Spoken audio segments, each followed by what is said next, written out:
Hello everyone, myself Parvahita, Assistant Professor of CSE Department from Rohini College of Engineering and Technology. I am here to discuss a few concepts of mobile computing CS 8601. Here we are going to discuss about the Unit 3, that is mobile network layer. The topic discussed is hybrid protocols. So first let us see about the objective. The objective of this topic is to understand about the concepts of the hybrid protocols. So first let us know what is hybrid protocol. It combines the best features of both the proactive and reactive routing protocols. Okay, so already we have seen these two, proactive and reactive routing protocols. It combines all the best features of these two protocols. So example given is zone routing protocol, ZRP. So let us see about zone routing protocol. It is a hybrid protocol based on the concept of the zones. It is based on the purely on the concept of the zones, what we have already seen, that is intrazone and interzone. So a routing zone is defined for each node separately, and the zones of the neighboring nodes overlap. Okay, the routing zone has a radius expressed in hops, that is the zone radius will be expressed in the number of hops. Okay, key concepts in ZRP. It is to use a proactive routing scheme with a limited zone, and it's to use a reactive routing scheme for nodes beyond this zone. So these two are the key concepts in which this ZRP is used.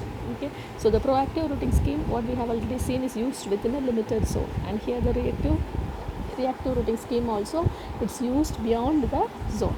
Okay, so routing is divided into two parts, that is the intrazone routing and interzone routing. First, the packet is sent within the routing zone of the source node to reach the peripheral nodes, that is the intrazone routing. The interzone routing is the packet is sent from the peripheral nodes towards the destination node, that is interzone routing.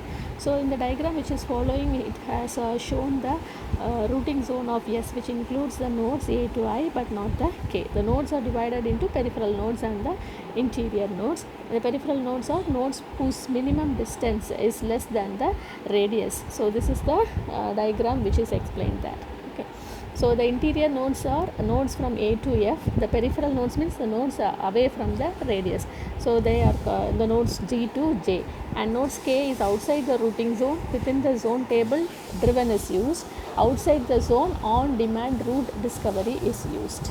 Okay, so only within that round, that within that radius, we are using the zone table driven. But in the case of outside the zone, we are using on demand route discovery. So procedure is, the source first sends a route request packet, where we call it as RREQ, to the border nodes of its zones, which contains the own address, destination address, and the unique sequence number. So each border node checks its local zone for the destination.